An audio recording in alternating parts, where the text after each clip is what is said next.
Hello students, आज हम बात करेंगे सेलेक्टिंग और एक्सेसिंग इंडिविजुअल वैल्यूज़। जो कि हमने लास्ट क्लास के अंदर अपना जो टॉपिक छोड़ा था, हम उसी को आज आगे कंटिन्यू करेंगे। तो किस तरीके से हम अपनी वैल्यूज़ को सेलेक्ट कर सकते हैं, इंडिविजुअल वैल्यू को सेलेक्ट कर सकते हैं, आज उसके बारे में बात करेंगे। पिछली क्लास के अंदर हम लोगों ने सीखा था कि किस तरीके से हम चाहें तो कॉलम्स को एक्सेस कर सकते हैं, सिंगल या मल्टीपल कॉलम्स या सबसेट ऑफ डाटा का यूज़ कर सकते हैं, और साथ ही साथ सेलेक्टिंग रोज और column from A data frame with the help of ILOC operator. तो चलिए आगे इसी को कंटिन्यू करते हुए पेज नंबर 46 जो कि आपकी बुक में दिया हुआ है, हमारे पास ऑलरेडी DTF5 नाम का एक डाटा फ्रेम उपलब्ध है। आप देख सकते हैं ये हमारा डाटा फ्रेम है जिसके अंदर 4 रोज हैं, दिल्ली, मुंबई, कोलकाता, चेन्नई, और 3 कॉलम्स है, पॉपुलेशन, हॉस्पिटल और स्कूल्स। इनकी वैल्यू के ऊपर इसके द्वारा हम सीखेंगे कि किस तरीके से हम जो है एक्सेस कर सकते हैं इंडिविजुअल एलिमेंट को। तो देखिए, इंडिविजुअल एलिमेंट को अगर आप एक्सेस करना चाहते हैं तो इसके लिए जो हमारे पास कमांड है वो हम कुछ इस प्रकार दे सकते हैं। जैसे कि अगर हम प्रिंट DTF5 देते हैं तो आप देख पा रहे हैं कि हमारा पूरा डाटा फ्रेम एक्सेस हो पा रहा है। लेकिन अगर आप कोई पर्टिकुलर एलिमेंट एक्सेस करना चाहते हैं तो उसके लिए आप क्या करेंगे, DTF5 दैट मीन्स हमारे डाटा फ्रेम ऑब्जेक्ट का नाम डॉट कॉलम का नाम, जिस पर्टिकुलर कॉलम की वैल्यू को आप एक्सेस करना चाहते हैं, जैसे कि हमारे केस में हमारे कॉलम का नाम है population, and then square bracket के अंदर सिंगल कोट्स में उस रो का नाम जिसके वैल्यू को आप एक्सेस करना चाहते हैं। फॉर एग्जांपल, आप पॉपुलेशन कॉलम के अंदर, जैसे कि हमारा पॉपुलेशन कॉलम है, इसके अंदर दिल्ली की वैल्यू को ही सिर्फ देखना चाहते हैं, बाकी नहीं देखना चाहते, तो ऐसा करने के लिए आप यह कमांड देंगे। चलिए मैं रन करता हूँ इसे। हमने इसको रन किया, चेक करते हैं। ये देखिए यहाँ पर आपके पास आंसर आ गया 10927,986। तो यही आपकी पॉपुलेशन कॉलम और दिल्ली रो की वैल्यू है जिसके द्वारा हम इसे एक्सेस कर पाए हैं। अगर आप चाहें तो इसकी जगह पर ऐसे भी लिख सकते थे, बजाय पूरा दिल्ली नाम देने के आप यहाँ पर इंडेक्सिंग भी प्रोवाइड कर सकते हैं। फॉर एग्जाम्पल मैंने यहाँ पे लिख दिया 1, तो इसका मतलब क्या हो जाएगा, पॉपुलेशन कॉलम और 1 रो। 1 का मतलब यहाँ इंडेक्स है, तो 0 जो इंडेक्स है उस पर तो दिल्ली है, और 1 जो इंडेक्स है उसके ऊपर क्या है, मुंबई। तो अगर मैं ये कमांड रन करता हूँ तो नोटिस कीजिए मेरी मुंबई के आगे की जो वैल्यू है वो आएगी, डेट मीन्स 12691,836। तो ये वैल्यू मेरी एक्सेस हो रही है। तो ध्यान दीजिए, दोनों ही केस के अंदर हमारा क्या हुआ, जो हमारा सिंगल एलिमेंट है हम उसकी वैल्यू को, इंडिविजुअल वैल्यू को एक्सेस कर पा रहे हैं। तो ये तो तरीका है आपका इंडिविजुअल एलिमेंट की वैल्यू को एक्सेस करने का। अगर आप चाहें तो इसके स्थान पर ऐट और आई ऐट करके 2 और हमारे पास ऑप्शन एट्रीब्यूट्स हैं, उनका भी यूज़ किया जा सकता है। जब आप ऐसा करेंगे तो उसके लिए आपको कैसे लिखना है, चेक करते हैं हम। ये देखिए मैं आपको करके दिखाता हूँ। यहाँ पर डाटा फ्रेम ऑब्जेक्ट का नाम डॉट ऐट स्क्वायर ब्रैकेट के अंदर आपने उस पर्टिकुलर रो एंड कॉलम का नाम सिंगल कोट्स में देना है जिसको कि आप फाइंड आउट करना चाहते हैं। फॉर एग्जांपल मान लीजिए मैं चेन्नई जो मेरी रो है उसको, और साथ ही साथ जो स्कूल मेरा कॉलम है, उन दोनों के इंटरसेक्शन पे जो वैल्यू है, नोटिस कीजिए स्कूल एंड चेन्नई के इंटरसेक्शन पे वैल्यू आती है 7617। अगर मैं इसे एक्सेस करना चाहता हूँ तो हम इस तरीके से लिखकर इसे एक्सेस कर सकते हैं। देख सकते हैं आंसर आ रहा है 7617। अगर हम चाहें तो इसी को लिखने का एक अनदर तरीका है। अगर आप पूरा नाम ना देके सिर्फ इंडेक्सिंग देना चाहते हैं तो आप क्या करेंगे, आप यहाँ पर ऐट की जगह पर आई ऐट का यूज़ करेंगे। आई ऐट इंडेक्स का यूज़ करने के लिए आई वर्ड यूज़ होता है, तो आई ऐट का यूज़ करेंगे। अगर मैं यहाँ पर देता हूँ 3:2 स्क्वायर ब्रैकेट के अंदर देता हूँ 3:2, तो देखिए जो 3 है वो मेरा यहाँ पे क्या हो जाएगा रो हो जाएगी 0 1 2 3। चेन्नई मेरी रो हो गई 3, और जो कॉलम है वो सेकंड 0 1 2 स्कूल कॉलम हो गया। तो अगेन वही वैल्यू 7617 एक्सेस हो जाएगी। डैट मीन्स अगर हम चाहें तो उसी ही वैल्यू को एक्सेस करने के लिए 7617 को एक्सेस करने के लिए इस तरीके से भी कमांड दे सकते हैं। तो नोटिस कीजिए आंसर आ रहा है 7617। तो these are the different ways how to access an individual value from the data frame.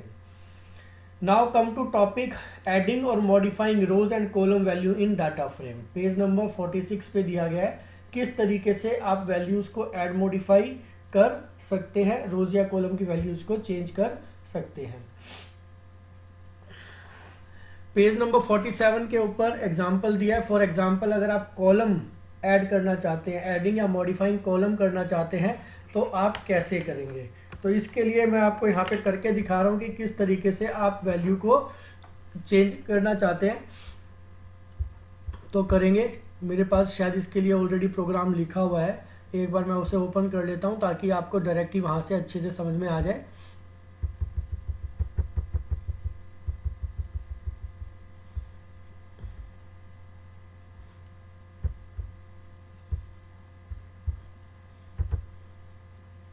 तो ये ऑलरेडी चेंज्ड ही है, वही सेम है। चलिए कोई बात नहीं, हम इसी का यूज़ करते हैं। अगर हम सिर्फ इसको रन करते हैं तो उस केस के अंदर मेरा दोबारा से पूरा डाटा फ्रेम शो कर देगा। अब मान लीजिए मेरे को करना है इसके अंदर डेंसिटी कॉलम को ऐड, तो कैसे मैं डेंसिटी कॉलम को ऐड करूँगा। तो डाटा फ्रेम का नाम स्क्वायर ब्रैकेट के अंदर सिंगल कोट्स के अंदर जिस नए कॉलम को आप ऐड करना चाहते हैं। फॉर एग्जांपल मैं डेंसिटी नाम का एक कॉलम ऐड करना चाहता हूं, तो मैंने लिखा डेंसिटी इज इक्वल टू जिस वैल्यू को ऐड करना चाहते हैं। फॉर एग्जांपल आपकी बुक में जो वैल्यू दी हुई है डेट इज 1219। तो हम इसको पहले रन करेंगे और रन करा के चाहेंगे तो दोबारा से DTF5 को चेक करेंगे। इसके आगे से पहले प्रिंट स्टेटमेंट हटा देते हैं। एक बार हम पहले इसको रन करते हैं और रन करने के बाद दोबारा से प्रिंट को से DTF5 को चेक करेंगे कि DTF5 के अंदर चेंज हुआ या नहीं हुआ। चलिए रन करते हैं इस कमांड को। ये स्क्वायर ब्रैकेट क्लोज करना बंद रह गया जिसके कारण एरर शो कर रहा है। तो एक बार मैं यहाँ पर स्क्वायर ब्रैकेट क्लोज कर देता हूँ। अब ये ठीक है, रन करते हैं दोबारा से। सॉरी ये लास्ट में हो गया यहाँ पर।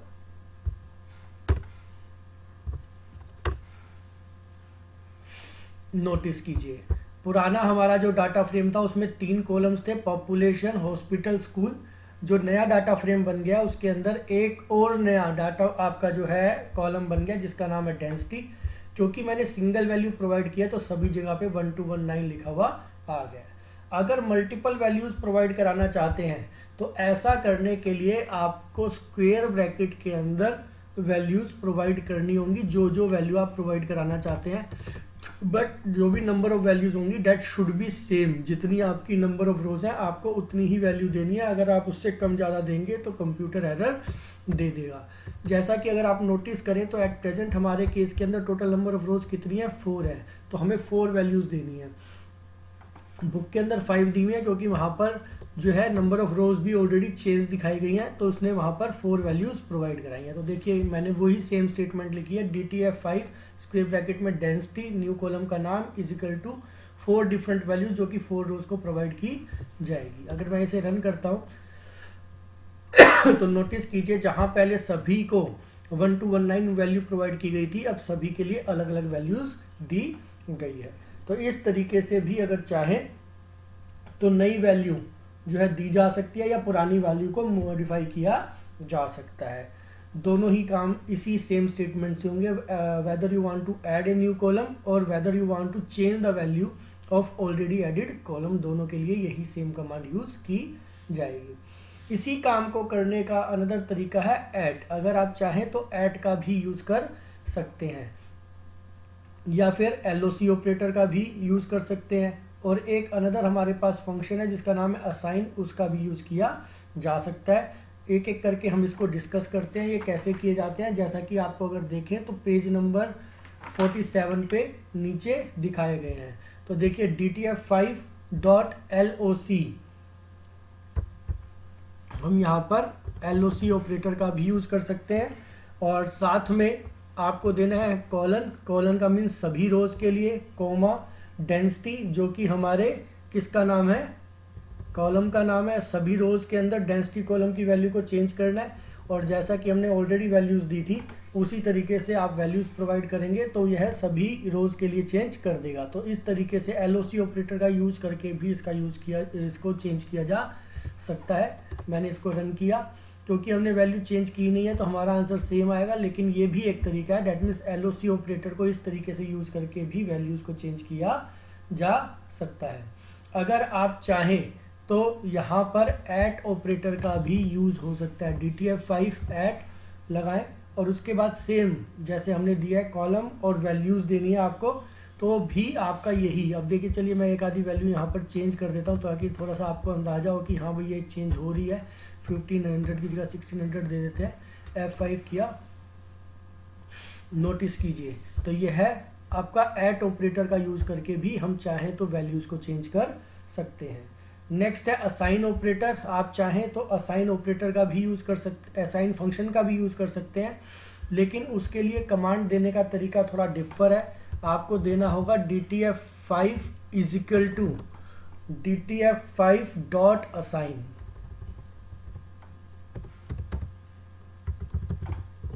ये देखिए DTF5 is equal to DTF5 dot assign, और फिर ब्रैकेट के अंदर, राउंड ब्रैकेट के अंदर आपको जो कॉलम चेंज करना है उसका नाम विदाउट सिंगल कोट्स एंड उसके अंदर प्रोवाइड करने वाली वैल्यूज जो है वो इक्वल टू करके स्क्वायर ब्रैकेट के अंदर देनी है, जितनी वैल्यूज आपने चेंज करनी है। मान लीजिए मैंने यहाँ पर इसको कर दिया 2730 और इसको कर दिया 2050।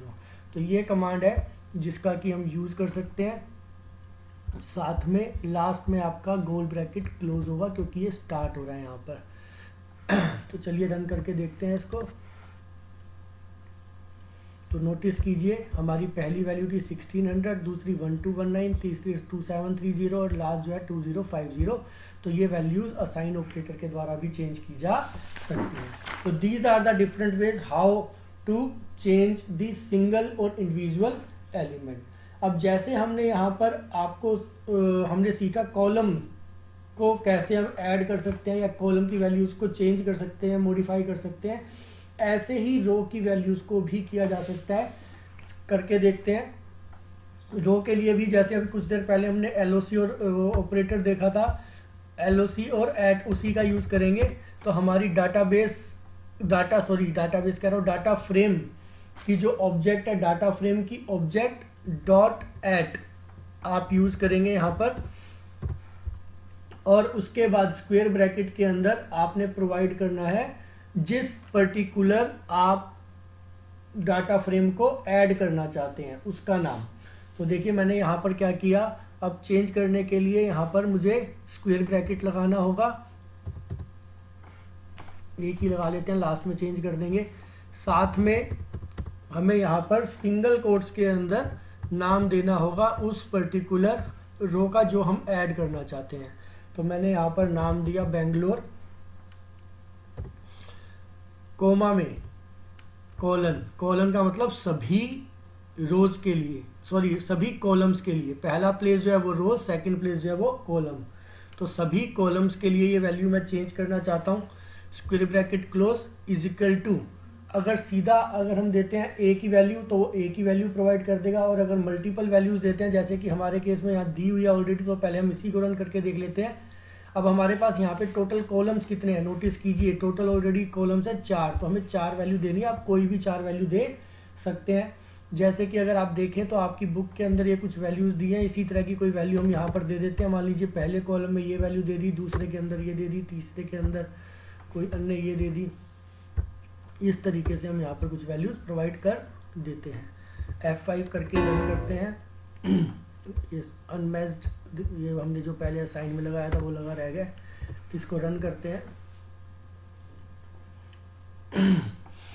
Can not copy sequence with size 4 to array axis with dimension 3।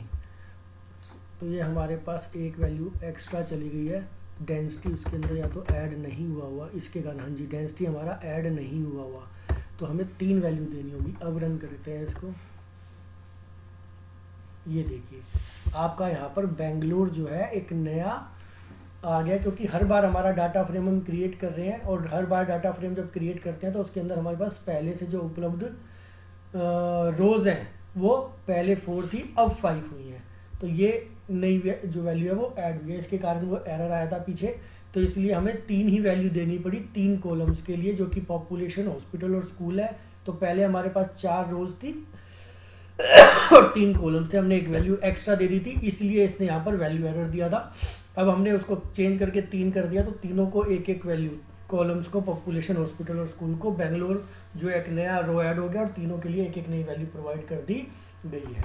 अगर आप सिंगल वैल्यू देना चाहते हैं तो आप सिंपली यहाँ पर कोई भी एक सिंगल वैल्यू जो है वो दे सकते हैं। फॉर एग्जांपल मैंने 1200 यहाँ पर लिख दिया, तो देख सकते हैं ये देखिए बेंगलोर नाम की एक नया जो है रो ऐड हुआ, और सभी को 1200 जो है वो एक न्यू रो दे दी गई है। तो इस तरीके से अगर चाहें तो रोज को ऐड किया जा सकता है। अगर एक वैल्यू देना चाहे सिंगल तो एक, और मल्टीपल देना चाहे तो मल्टीपल के लिए भी यूज़ किया जा सकता है। इसी का एक एग्जाम्पल पेज नंबर 49 पे दिया है, एग्जाम्पल नंबर 34। यह सेम है, इसके अंदर दोनों चीज़ें एक ही एग्जाम्पल में करके दिखाई गई हैं। That means number of columns भी इंक्रीज़ किए गए हैं और नंबर ऑफ रो भी इंक्रीज़ की गई है। यह आप खुद से करके देख सकते हैं, बिल्कुल सिंपल जो अभी हमने चीज़ें सीखी उसी के अकॉर्डिंग इसको यहाँ पर दिखाया गया है। नेक्स्ट आ जाइए मॉडिफाइंग अ सिंगल सेल। अगर आप किसी सिंगल सेल की वैल्यू को मॉडिफाई करना चाहते हैं तो कैसे करेंगे? तो ऐसा करने के लिए हमारे पास, जैसे हम पहले हमने कमांड की थी एक्सेस करने के लिए सिंगल वैल्यू को, वही सेम कमांड हम यूज़ करेंगे। देख सकते हैं हमारे पास यहाँ पर DTF5 जो है हमारे उसका नाम है डाटा फ्रेम का। तो हम क्या करेंगे, यहाँ पर DTF5 डॉट ब्रैकेट के अंदर उस पर्टिकुलर का नाम जिसको हमने चेंज करना है वैल्यू को। फॉर एग्जांपल हमने यहाँ पर चेंज करना है पॉपुलेशन कॉलम को, तो हम पॉपुलेशन कॉलम जो है यहाँ सेलेक्ट कर लेते हैं। साथ में स्क्वायर ब्रैकेट के अंदर हमें देना होगा उस पर्टिकुलर रो का नाम जिसके अंदर हम वैल्यू को चेंज करना चाहते हैं। अब क्योंकि बेंगलोर हमारे पास होगा नहीं, तो हम इसे यहाँ से बेंगलोर हटा के कुछ नई वैल्यू देते हैं। बेंगलोर की जगह हम दे देते हैं यहाँ दिल्ली।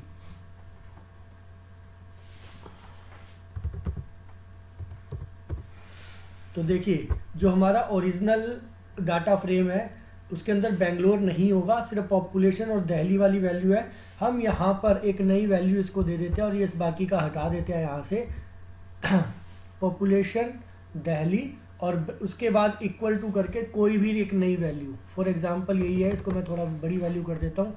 ये मैंने इसको किया और फिर प्रिंट DTF5 करा के देखते हैं कि क्या वैल्यू यहाँ पे शो करता है। तो इसको रन करके देखते हैं।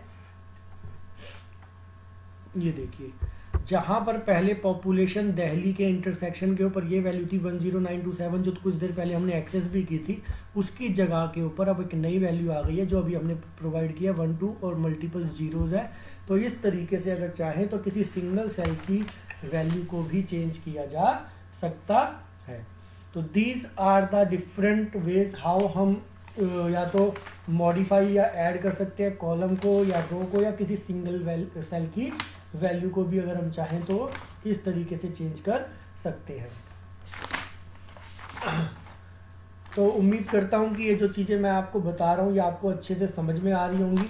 आप इसके जो डिफरेंट एग्जांपल्स हैं जो बीच बीच में दिए गए हैं, कुछ एक तो मैंने आपको करके भी दिखाए हैं। हमने जो ये काम किया ध्यान देंगे दोबारा से, ये हमारा जो DTF5 डाटा फ्रेम है हमने सारा का सारा काम उसके ऊपर परफॉर्म किया है। आप भी चाहें तो इसी तरीके से, ये देखिए ये हमारा ओरिजिनल डाटा फ्रेम था, उसके ऊपर हमने क्या किया, डेंसिटी एक कॉलम ऐड करना सीखा, उसके डिफरेंट तरीके सीखे। देखिए अलग अलग में हमने किए तरीके, तो सभी के द्वारा ये हो रहा है। इसके बाद हमने रो भी ऐड की, तो ये बीच में देख सकते हैं आप, यहाँ पर हमने रो बेंगलोर नाम की जो ऐड की वो वाला रिजल्ट हमारा सामने आ रहा है। देख सकते हैं यहाँ पर हमारे पास ये बेंगलोर नाम की हमने रो ऐड की, तो उसके कौन कौन से तरीके हैं, कैसे हम उसे ऐड कर सकते हैं वो हमने सीखा। जिसके अंदर हमने LOC और एट ऑपरेटर को सीखा कि LOC और एट ऑपरेटर का यूज़ करके हम ऐसा कैसे कर सकते हैं। और साथ ही साथ हमने मॉडिफाइंग करना सीखा सिंगल आपका एक एलिमेंट को। जैसा कि लास्ट में हमने कमांड दी, ये वाली जो अभी अभी आप देख पा रहे हैं, DTF5.population स्क्वायर ब्रैकेट में दिल्ली, यहाँ पर population is the name of column and Delhi is the name of the row. दोनों के इंटरसेक्शन पे जो भी वैल्यू होगी उसकी जगह पर यह नई वैल्यू जो है प्रोवाइड कर दी जाएगी। और फिर हमने प्रिंट DTF5 करके उसे चेक किया, तो देखें जरा आप, तो हमारे पास उस पर्टिकुलर प्लेस की जो वैल्यू है वो चेंज होकर नई वैल्यू यहाँ पर आ गई है। तो इस तरीके से आप चाहे तो ये मॉडिफिकेशन जो है अपने सेल के अंदर एडिशन मॉडिफिकेशन कर सकते हैं, आइदर कॉलम, रो या पर्टिकुलर सिंगल सेल पे। उम्मीद करता हूँ कि चीज़ें आपको समझ आई होंगी। Thank you.